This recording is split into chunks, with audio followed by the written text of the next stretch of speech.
భార్యగా కాబోతున్న యెహోషువ గారికి, భర్తగా కాబోతున్న మోసెస్ గారికి బైబిల్ వాక్యం చెప్పే హితబోధ ఏంటంటే, భార్యలరా అనగా యెహోషువ గారు మీ భర్త కాబోతున్న మోసెస్ గారిని ఖచ్చితంగా నీవు విధేయురాలవై ఉండవలను. భర్తగా మారిపోతున్న మోసెస్ గారు నీకు భార్యగా కాబోతున్న యెహోషువ గారిని ఖచ్చితంగా నువ్వు ప్రేమించాలి అని వాక్యము నేర్పిస్తుంది. ఆ ప్రేమలో ఏముండాలంటే త్యాగము ఉండాలి. ప్రైజ్ ది లార్డ్, హల్లెలూయా. ఏముండాలి? త్యాగం. ఈరోజు మనకు లేనిదే అది. అందుకని కుటుంబాలు కన్నీరుతో ఉంటున్న కుటుంబాలని మనం అత్యధికంగా చూస్తూ ఉంటాం. కానీ కన్నీరు కార్చకూడదు అనుకుంటే త్యాగములో ఖచ్చితంగా ఆనందం ఉంది. ఆ ఆనందం ఎలా ఉంటుందంటే, చిన్న ఎగ్జాంపుల్ చెప్తున్నాను. ఒక ఆడ జింక, ఒక మగ జింక అడవిలో ప్రయాణం చేస్తున్నాయి. కొన్ని సంవత్సరాల పాటు వర్షం లేకపోయిందంట. వర్షం లేకపోతే ఈ రెండు ప్రయాణం చేస్తూ ఉండగా ఆ జింకలకు బావుగా దాహం వేసింది. ఎటువైపు తిరిగి చూసినా కూడా ఈ జింకలకు నీరు దొరకలేదు. నీరు దొరకక ఇవి చాలా అలమటిస్తుంటే ఓ ప్రత్యేకమైన లోయ కనిపించింది ఈ జింకలకు. ఆ జింకలు లోయలోనికి వెళ్ళడానికి కూడా శరీరం అంతా సహకరించడం లేదు. చాలా తపన పడిపోతున్నాయి. మరి ఒకటి నీరు దాహమై లోయ ఆరిపోతుంది, ఒకటి నీరు దాహమై పడిపోయే పరిస్థితిలో ఉంది. ఆడ జింక ఒకటి, మగ జింక ఒకటి. ఈ రెండు కూడా ఇలాగా ఒక్కరికి సహకరించుకుంటూ లోయలో ఉంటున్న అడుగు భాగాలు ఉంటున్న అడుగంటిపోతున్న ఆ నీటి దగ్గరికి వెళ్ళాయంట. నీరు తాగితే ఒక 3 రోజుల పాటు 2 జింకలకు పనికొస్తాయి. భార్యగా ఉంటున్న ఆడ జింక అంటుందంట, నువ్వు ఎంతైనా మగవాడువు, నువ్వు కొన్ని దినముల పాటు బాగా బ్రతకాలి. నీరు లేకపోతే మనం ఇరువురు కూడా చనిపోతాం. నువ్వు బ్రతికితే చాలు, ఈ నీరు తాగు అని చెప్పిందంట. వెంటనే ఈ భర్త అయిన ఆ మగ జింక అంటుందంట, లేదు నువ్వుంటే భవిష్యత్తుకు ఉపయోగపడతావు, ఇంకా కొన్ని విషయాలలో నువ్వు సహాయం చేసే వ్యక్తిగా ఉంటావు. ఆల్రెడీ నువ్వు బలహీనమై కళ్ళు తిరిగే పరిస్థితిలో ఉంటున్నావు. నువ్వే ఈ నీళ్లు తాగు, నేను ఇంకా 1 గంట లేక 2 గంటలు ఇంకా 2 రోజులు బ్రతకవచ్చు. నీళ్ళు తాకపోతే నువ్వు ప్రస్తుతానికి తాగే పరిస్థితిలో కూడా లేవు. నీళ్ళు తాకపోతే నువ్వు కొన్ని క్షణాల లోపల బలహీన పడిపోతున్నావు అంటూ భర్త సలహా ఇస్తున్నాడంట. కానీ ఆఖరిగా అడుగంటిపోయిన ఆ నీటిలోనూ ఇరువురు కూడా తీర్మానానికి వచ్చారు, నువ్వు తాగు, నేను తాగుతాను. అయినా ఎంతైనా నువ్వు భర్తవు కాబట్టి మొదటిగా నువ్వు నీళ్ళు తాగడానికి ప్రయత్నించు, ఆ తర్వాత నేను నీళ్ళు తాగుతాను. అయిపోయే సమయానికి మరి ఎవరికైనా ముందుగా పోవచ్చు, ఎవరైనా ఉండొచ్చు, ఇద్దరు పైన నష్టం లేదు అనుకుంటూ ఇరువురు తీర్మానం చేసుకున్నారు. ఆఖరిగా భర్త అయిన ఈ జింక నీటిలోనికి మూతి పెట్టింది.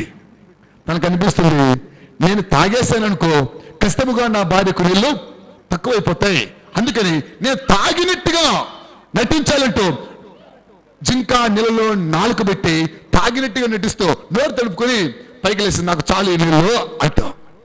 ఆఖరిగా భార్యకి చెప్పింది. భార్య ఆడ జింకకు నీళ్లు ఇది కూడా తాగమంటుంది. భర్త తాగాడు కాబట్టి మనం కూడా తాగుదామంటూ నోరు పెట్టే లోపల మళ్ళీ భర్త జ్ఞాపకం వచ్చాడు, నేను తాగితే నా భర్తకు తక్కువ అవుతుంది, నా భర్త ఖచ్చితంగా బలంగా ఉండాలంటే 3-4 దినముల పాటు అయినా నీళ్లు దొరకకపోతే మరి బావుగా బలంగా ఉండాలంటే నేను నీళ్లు తాక్కున్నట్టుగా ఆ నీళ్లు నా భర్తే తాగేటట్టుగా ఉండాలంటే ఈ నోరు తడుపుకొని ఆఖరి నీళ్లు తాక్కున్నట్టుగా ఆడజింక కూడా వదిలిపెట్టేస్తున్నట్ట. వీళ్ళు ఎంతసేపు తాగినా ఆ గుట్టకడి నీళ్లు తాగేస్తే 2-3 రోజులు అయిపోయి నీళ్లు ఎన్ని రోజులు తాగినా ఆ నీళ్లుగానే ఉన్నాయి. ఏం కనిపిస్తుంది ఇక్కడ మనకు అంటే, వాస్తవానికి పడిపోయే పరిస్థితుల్లో ఉంటున్నాయి జింకలు, చనిపోయే పరిస్థితుల్లో ఉంటున్నాయి జింకల్లో హృదయాల్లో ఏముందంటే భర్త పట్ల భార్యకు ప్రేమ ఉంది, భార్య పట్ల భర్తకు ప్రేమ ఉంది. వారు ఇరువురు ఒకరికొకరు విధేయులుగా కనబరుస్తున్నారు. త్యాగపూరితమైన మనసు వారి ఇరువురిలోనే ఉంది. ప్రేమితులకు కూడిన ప్రియ సహోదరులరా, కానీ అప్పుడప్పుడు మనం చూస్తుంటాం, భర్త ఆడిగబోతే నాకేంటి, మనం తిని పడుకుందాం అనుకునే భార్యలో ఉన్నారు. భార్య ఏమైతే నాకేంటి, కష్టముగా మనం బాగుంటే చాలు అంటూ పట్ట పెంచుకునే భర్తలు కూడా ఉన్నారు. కానీ ఇరువురి యొక్క లక్షణం మంచిది కానీ కాదు. ఎందుకు అంటే బైబిల్ చెప్తున్న ప్రత్యేకమైన మాట, భార్యలారా మీ భర్తలకు మీరు విధేయులై ఉండండి, భర్తలారా మీ భార్యలను మీరు ప్రేమించండి. ఈ ప్రేమ విధేయత ఎక్కడ ఉంటుందంటే త్యాగములోను అడ్జస్ట్మెంట్స్ సర్దుబాటులో ఉంటుంది. ప్రేమితులకు ఉన్న సహోదరులరా, మరి ఈ ఖచ్చితమైన విషయాలను మనం ఎప్పుడైతే భావిస్తామో ఈ రెండు ఎక్కడైతే ఎవరిలైతే ఉంటాయో వారి కుటుంబాలు ఆనందకరంగా ఉంటాయి. ప్రైజ్ ది లార్డ్, హల్లెలూయా. ఒకసారి స్త్రీలు మాత్రం ఆలోచన చేద్దాం, ఎట్లున్నాయో మన కుటుంబాలు. ఏమో పాస్టర్ గారు ఇప్పుడైతే అర్థమవుతుందండి, నిన్నంతా అట్లాగే చేశాను, వడ చేశా, మా ఇంటి రాకపోయిపోయి 4 వడలు తినేసా, ఆయన వచ్చే లోపల 2 మిగిలి, ఆయన నువ్వు ఒకటి తిను అన్నాడు అని. ఈయన త్యాగం కనిపించింది ఇక్కడ. కానీ భర్త అనుకుంటే అంటాడు, పోవే నువ్వేం మసాలా పెట్టిన వడలే తిన్నావు, నేను మసాలా పెట్టిన బిర్యానీ నుంచి వచ్చా, అది నీకు తెలీదు అంటూ వడ మాత్రమే ప్రేమగా పెట్టిట్టుగా నటించే భర్తలు కూడా గలరు. ప్రేమిత్రమా, వాస్తవానికి నటన అన్నది కొంతకాలం మాత్రమే పనిచేస్తుంది, వాస్తవం అనేది నిరంతరము పనిచేస్తుంది. ఈ రెండు విషయాల్లో కూడా మూడో రకమైన మనుషులు మనకి ఇలా కనిపిస్తుంటారు. ప్రేమ ముందర కనిపిస్తుంది, ద్వేషం వెనకాల అనిపిస్తుంటుంది. కానీ బైబిల్ చెప్పేది నటన కాదు, అది రియల్ గా ఉండాలి. ఖచ్చితంగా ఒకరినొకరు ప్రేమించుకునేవారుగా ఉండాలి. బిర్యానీ భర్త బయట తినేసి వస్తే భార్య ఖచ్చితంగా జ్ఞాపకం రావాలి. వడలు ముందుగా తింటుంటే భర్త వస్తే ఎంత ఆకలితో వస్తాడో ఆలోచించే లక్షణము కూడా ఖచ్చితంగా భార్యకు ఉండాలి. ఈ చిన్న చిన్న విషయాలే కాదు, ప్రతి విషయంలో కూడా ప్రైజ్ ది లార్డ్, హల్లెలూయా, ప్రతి విషయంలో కూడా చిన్నది పెద్దది అనకుండా అన్ని విషయంలో కూడా సర్దుబాటు, త్యాగం, ఈ రెండు విషయాలను కూడా మనం కలిగి ఉంటే ఏ కుటుంబమైనా ఆనందకరంగా ఉంటుంది.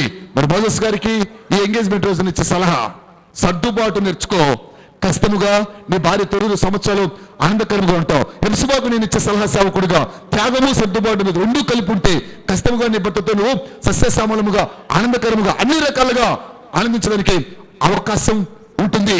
మరి ఈ రెండిట్లో అనేకం దాగున్నాయి. ఎప్పుడు మీరు అనుకున్నా కూడా సర్దుకుపోదాం. ప్రైజ్ ది లార్డ్, హల్లెలూయా. ఏమవుదాం? సర్దుకుపోదాం. రెండవది త్యాగం. ఈ మనస్సు స్త్రీలోనూ ఉండాలి, పురుషుల్లోనూ ఉండాలి. మరి నేను ప్రభు పేరిట వీరి పట్ల కూడా ఆ రెండు కోరికలను ఆశిస్తున్నాను. మరి ఇద్దరు కూడా ఆ రీతిలో సర్దుకుపోతారు అనుకున్నాం. ఎందుకు అంటే వీరు మంచి జ్ఞానులు, బావుగా చదువుకున్న వ్యక్తులు, అన్నీ తెలిసిన వ్యక్తులు. కానీ వీరికి మాత్రం ఈ రెండు వస్తే సమస్తము తెలిసిన వారుగా తయారు చేయబడతారు. అన్నీ తెలుసు కానీ ఈ రెండు తెలియకపోతే అది శూన్యం. అన్నీ వచ్చు కానీ ఈ రెండు రాకపోతే అది శూన్యమే. అన్నీ తెలిసి అన్నీ వచ్చి ఈ రెండు లేకపోతే ఖచ్చితంగా శూన్యమే. అందుకని వీరి జీవితం శూన్యం కాకూడదు, వెలుగు కావాలి. నిత్యము కూడా వాక్యపు వెలుగు నడిచేవారు కావాలని నేను కోరుకున్నాను. ఈ కార్యక్రమాన్ని దేవుడు మన ముందు నుంచి అనిపించి ఎంగేజ్మెంట్ కార్యక్రమం ద్వారా దేవుడు మహిమ పొందాలని మనం ఆశిద్దాం. తల ఉంచుదాం, ప్రార్థన చేసుకుందాం. త్యాగపూరితమైన మనసు, సర్దుబాటు గుణము, ఈ రెండు కూడా వీరిద్దరికి రావాలని మనం ఆశిద్దాం. ఈ కార్యక్రమం జరిగే ముందుగా వీరి ఊరిలో కూడా ఆ రెండు మనసులు రావాలని హృదయపూర్వకంగా దేవుని బిడ్డలము మనం కోరుకున్నాం. మీ ఇరువురిలో కూడా ఇది పుడితే మీ జీవితకాలం అంతా కూడా ప్రేమ ఉన్నట్టుగానే, మీ జీవితకాలం అంతా కూడా విధేయత మీరులో ఉన్నట్టుగానే, ఈ రెండు లేనప్పుడు కష్టముగా మన జీవితంలో ఆనందాన్ని మనం కోల్పోయిన వారముగా తయారు చేయబడతాం. ప్రభు పేరిట ఈ రెండు మనసులు కావాలని ప్రభుని అడిగితే కష్టముగా ప్రభు మీకు సహాయం చేస్తారు. ఉన్న భర్తలు కానీ, వివాహము అయిన వారు కానీ, ఉన్న భార్యలు కానీ, వివాహం అయిన వారు కానీ, వివాహం కాబోతున్న పురుషులైన మోసెస్ గారు కానీ, వివాహానికి సిద్ధపరచబడిన సహోదరి యెహోషువ గారికి కానీ ఈ రెండు ఉండాలి. వివాహం చేసుకుంటే ఎలా ఉండాలో నేర్చుకుని యవన ప్రాయములో ఉంటున్న యవనస్తులకు కానీ సర్దుబాటు ముఖ్యం, త్యాగం ప్రాముఖ్యం. ఈ రెండు ఇద్దరిలోనూ ఉంటే మీరు ప్రేమ ఉన్నట్టే. ప్రేమ ఉన్న చోట యేసు ప్రభువుల వారు ఉంటారు. ప్రేమ ఎక్కడున్నో అక్కడ యేసయ్య ఉంటాడు. ఆయనే ప్రేమామయుడే ఉన్నాడు. ప్రేమకు కర్త, ప్రేమను పుట్టించిన వాడు, ప్రేమకు సహనమై ఉంటున్న దేవుడు యేసయ్య. ఆ యేసు క్రీస్తు వారు వీరికి అట్టి ప్రేమ విధేయత ఇవ్వాలని ఒక సేవకుడిని ఆశిస్తున్నాను. ప్రైజ్ ది లార్డ్, హల్లెలూయా. స్తోత్రం. మరి కార్యక్రమానికి వచ్చిన మీకు అందరికీ నా ధన్యవాదాలు. మరి ఎంగేజ్మెంట్ అనగానే ప్రదానం చేసుకోవడం అంటే సగం పెళ్లి చేయడం అని. మామూలుగా పెళ్లి చేసేది 4 రకాలుగా మనం చేస్తాం. ఇప్పుడు సగం పెళ్లి మాత్రమే చేస్తాం. ప్రైజ్ ది లార్డ్, హల్లెలూయా. పెళ్లి 4 రకాలుగా చేస్తాం. మొదటి రకం ఎవరు పెళ్లికే రానట్టుగా ఉంది. ఇప్పుడు పూలమాలలు మార్పిస్తాం. రెండో రకం ఉంగరాలు మార్పిస్తాం. మూడో రకం బైబిల్ మార్పిస్తాం. నాలుగోది తాళి కట్టిస్తాం. 4 రకాలుగా వివాహం చేస్తాం. కానీ ఇప్పుడు సగమే కాబట్టి 2 రకాలుగా చేస్తాం. మరి మీరందరూ కూడా ఎంగేజ్మెంట్కి వచ్చినందుకు దేవుని పేరట మీకు అందరికీ నా ధన్యవాదాలు. మరి ఎంగేజ్మెంట్లో మరి ప్రాముఖ్యమైన 3వ విషయం చెప్పి నేను ఎంగేజ్మెంట్ ప్రారంభిస్తాను. ప్రైజ్ ది లార్డ్, హల్లెలూయా. ఈ ఊరికి 3వ లక్షణం ఉండాలి. అది మీలో కూడా పుట్టాలని ఒక సేవకుడిగా నేను ఆశిస్తున్నాను. అదేంటంటే త్యాగం ఉండాలి, రెండోది సర్దుబాటు ఉండాలి, మరి 3వది ఉండాలి క్షమించే గుణం ఉండాలి. ప్రైజ్ ది లార్డ్, హల్లెలూయా. ఏముండాలి? క్షమించే గుణం ఉండాలి. క్షమించే గుణం లేకపోతే త్యాగం ఉంది అని కాదు. క్షమించే గుణం లేకపోతే సర్దుబాటు అనేది లేదు అని అర్థమవుతుంది. అంటే క్షమిస్తే ఈ రెండు కూడా ఉన్నాయి అన్న సంగతి మనకు స్పష్టంగా అర్థమవుతుంది. మరి యవన ప్రాయములో చిన్న చిన్న పెద్ద పెద్ద మరి అనేక రకాలు ఉంటాయి. కానీ దాన్ని క్షమించే గుణం ఉన్నప్పుడు ఏ వచ్చినా కూడా క్షమించేసాను పో. చిన్న విషయం చాలా పెద్ద పెద్ద రాగ్దాతాలు తెస్తుంది. కారణం క్షమించలేని గుణం. క్షమించే గుణం ఉంటే ఖచ్చితంగా మన జీవితం ఆనందకరంగా ఉంటుంది. దేవుని మహిమ కలుగాక. మరి ప్రభు పేరిట ఇద్దరికి కూడా 3 రావాలని, ప్రభు అయిన క్రీస్తు వారు ఇద్దరికి కూడా అది ఇవ్వాలని మనం కోరుకున్నాం.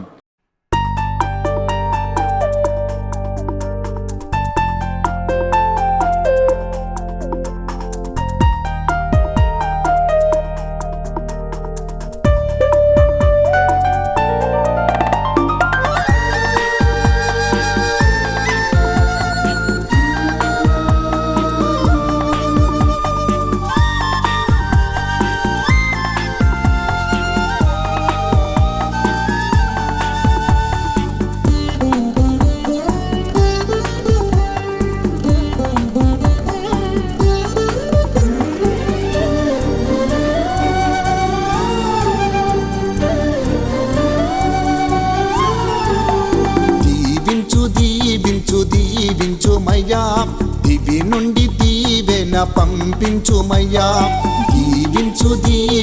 దీవించుమయ్యా, దివి నుండి దీవెన పంపించుమయ్యా. మా ఇంటి చుట్టూ కేరుబులుంచు, మా పిల్లలకు తోడుగా ఉండుము. మా ఇంటి చుట్టూ సేరుబులుంచు, మా తల్లిదండ్రులను కాపాడుము. యేసయ్యా యేసయ్యా యేసయ్యా యేసయ్యా యేసయ్యా యేసయ్యా యేసయ్యా యేసయ్యా యేసయ్యా యేసయ్యా యేసయ్యా యేసయ్యా. దీవించుమయ్యా, దివి నుండి దీవెన పంపించుమయ్యా. దీవించుమయ్యా, దివి నుండి దీవెన పంపించుమయ్యా.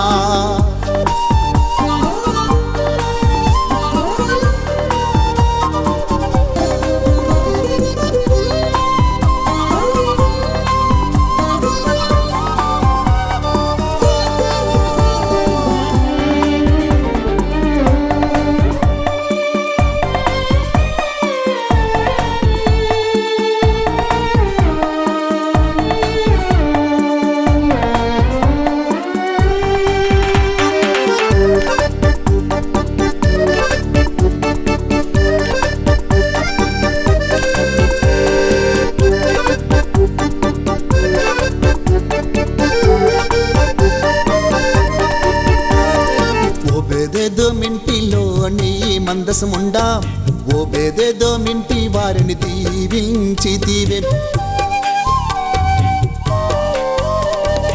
ఓబేదెదోమింటిలోని మందసముండా, ఓబేదెదోమింటి వారిని దీవించితివే.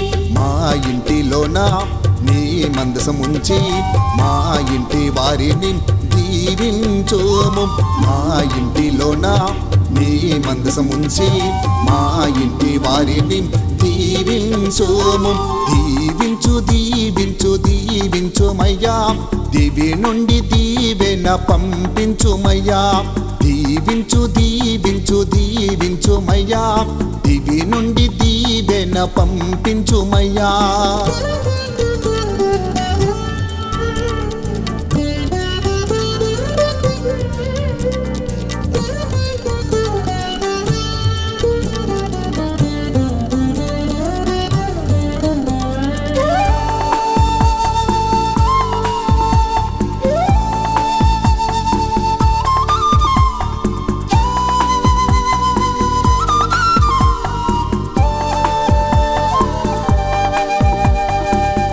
యందు భయభక్తులున్న వారినందరినీ వారి చేతి పనులను దీవించితివే. నీ యందు భయభక్తులున్న వారినందరినీ వారి చేతి పనులను దీవించితివే. నీ యందు నేను భయభక్తులుండి చెడుతనమును విసర్జించెదను. నీ యందు నేను భయభక్తులుండి చెడుతనమును విసర్జించెదను. దీవించు దీవించు దీవించుమయ్యా, దివి నుండి దీవెన పంపించుమయ్యా. దీవించు దీవించు దీవించుమయ్యా, దివి నుండి దీవెన పంపించుమయ్యా.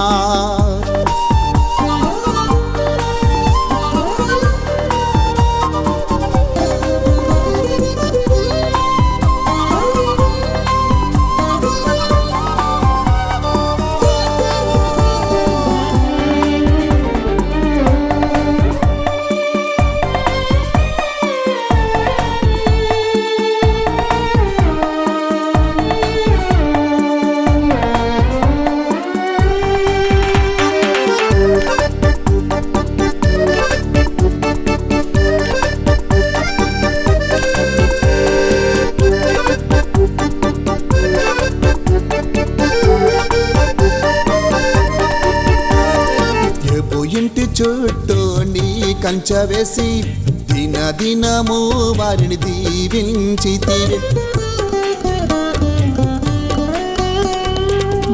ఇంటి చుట్టూ నీ కంచె వేసి దినదినము వారిని దీవించితివి. మా ఇంటి చుట్టూ నీ కంచె వేసి దినదినము మమ్మల్ని దీవించోము. మా ఇంటి చుట్టూ నీ కంచె వేసి దినదినము మమ్మల్ని దీవించోము. దీవించు దీవించు దీవించుమయ్యా, దివి నుండి దీవెన పంపించుమయ్యా. దీవించు దీవించు దీవించుమయ్యా, దివి నుండి దీవెన పంపించుమయ్యా. మా ఇంటి చుట్టూ కేరుబులుంచు, మా పిల్లలకు తోడుగా ఉండుము.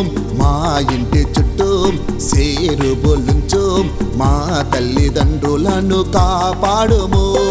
యేసయ్యా యేసయ్యా యేసయ్యా యేసయ్యా యేసయ్యా యేసయ్యా యేసయ్యా యేసయ్యా యేసయ్యా యేసయ్యా యేసయ్యా యేసయ్యా యేసయ్యా యేసయ్యా యేసయ్యా.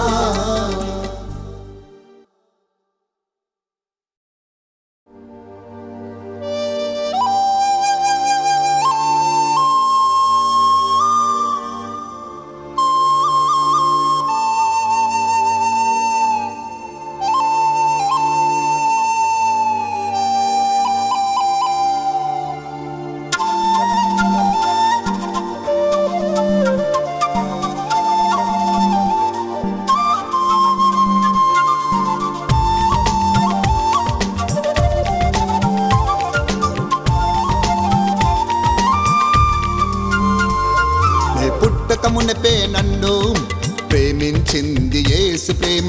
తల్లి కనక మునిపే నన్ను పేరు పెట్టి పిలిచినది. నే పుట్టక మునిపే నన్ను ప్రేమించింది యేసు ప్రేమ.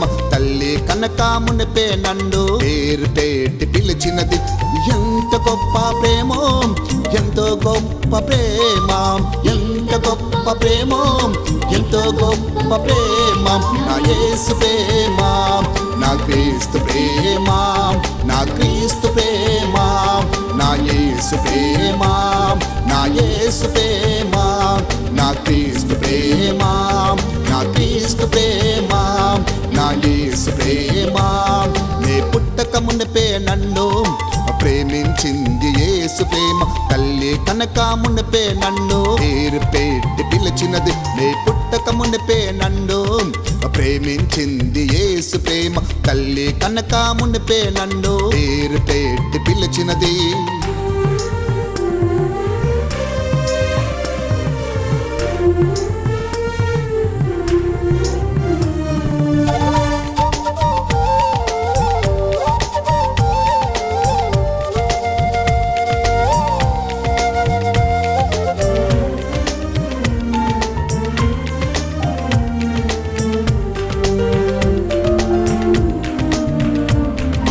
ఉత్తమమైన ప్రేమ, ఊహల కందని ప్రేమ, ఉప్పెనలే ఎదురైనా విడిచిపోని ప్రేమ.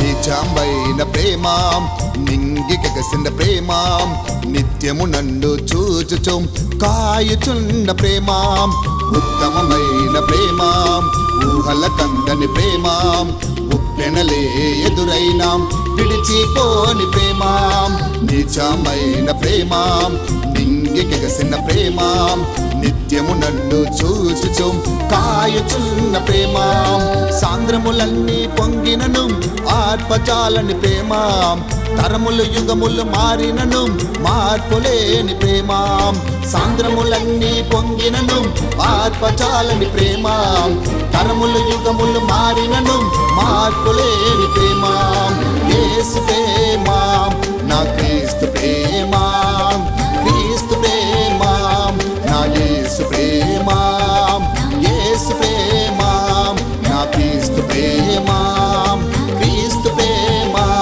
నా యేసు ప్రేమ నీ పుట్టక మునిపే నన్ను ప్రేమించింది యేసు ప్రేమ తల్లి కనక మునిపే నన్ను పేరు పెట్టి పిలిచినది నీ పుట్టక మునిపే నన్ను ప్రేమించింది యేసు ప్రేమ తల్లి కనక మునిపే నన్ను పేరు పెట్టి పిలిచినది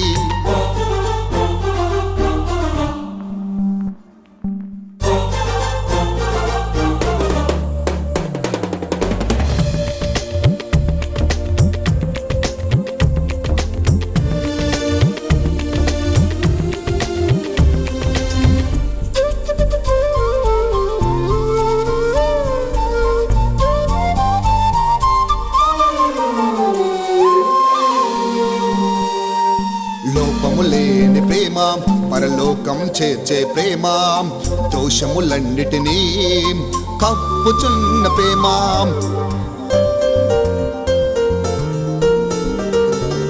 హక్కున చేర్చిన ప్రేమ ఆదరించు ప్రేమ చెప్ప సౌఖ్యము కాని శ్రేష్టమైన ప్రేమ లోపము లేని ప్రేమ పరలోకము చేర్చే ప్రేమ దోషములన్నిటినీ కప్పుచున్న ప్రేమ హక్కున చేర్చిన ప్రేమ ఆదరించు ప్రేమ చెప్ప సౌఖ్యము కాని శ్రేష్టమైన ప్రేమ క్షామకాలమున నాకు క్షేమమునిచ్చిన ప్రేమ దీన స్థితిలో నాపై దయను చూపిన ప్రేమ క్షామకాలమున నాకు క్షేమమునిచ్చిన ప్రేమ దీన స్థితిలో నాపై దయను చూపిన ప్రేమ యేసు ప్రేమ నా క్రీస్తు ప్రేమ క్రీస్తు ప్రేమ నా యేసు ప్రేమ యేసు ప్రేమ నా క్రీస్తు ప్రేమ క్రీస్తు ప్రేమ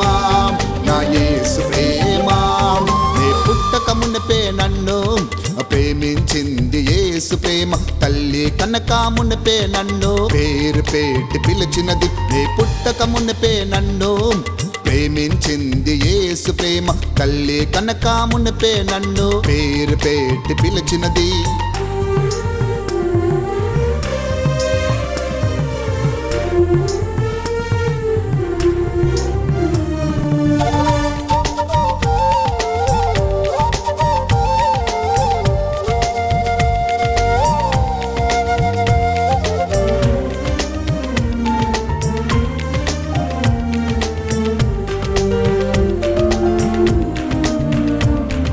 ప్రాణము పెట్టిన ప్రేమ నా ప్రాణము పోసిన ప్రేమ దోషిని నిర్దోషిగా మార్చి జీవమిచ్చిన ప్రేమ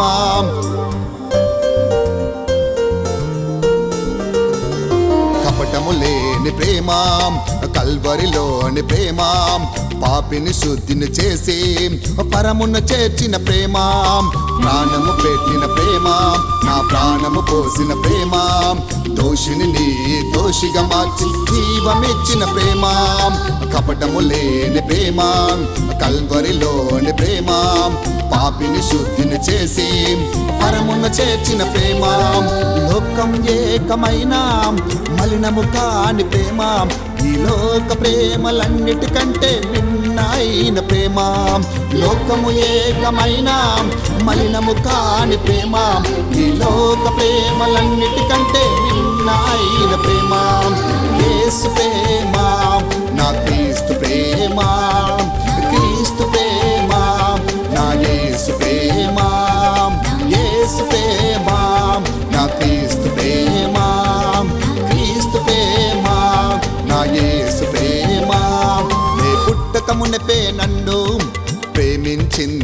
యేసు ప్రేమ తల్లి కనక మునిపే నండు పేరు పెట్టి పిలిచినది నే పుట్టక మునిపే నండు ప్రేమించింది యేసు ప్రేమ తల్లి కనక మునిపే నండు పేరు పెట్టి పిలిచినది ఎంత గొప్ప ప్రేమో ఎంతో గొప్ప ప్రేమ ఎంత గొప్ప ప్రేమో ఎంతో గొప్ప ప్రేమ నా యేసు ప్రేమ నా క్రీస్తు ప్రేమ నా క్రీస్తు ప్రేమ నా యేసు ప్రేమ నా యేసు ప్రేమ నా క్రీస్తు ప్రేమ నా క్రీస్తు ప్రేమ నా యేసు ప్రేమ యేసు ప్రేమ నా క్రీస్తు ప్రేమ క్రీస్తు ప్రేమ నా యేసు ప్రేమ.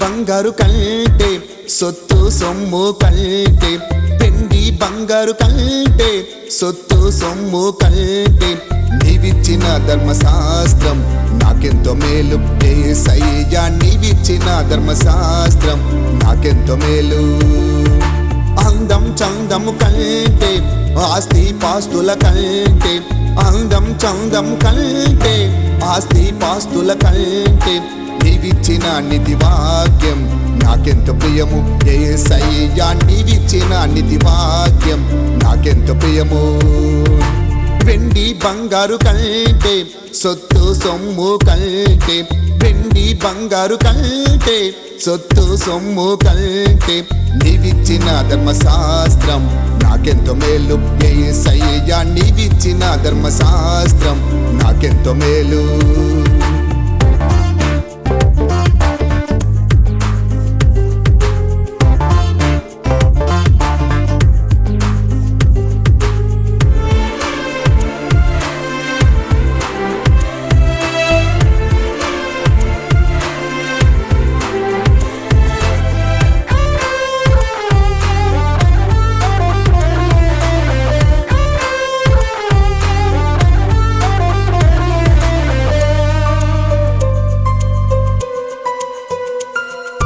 చీకటి వెలుగుగా చేసి మంచి మార్గము చూపి నిరతం నా హృదయములో నెమ్మది కలుగా చేసి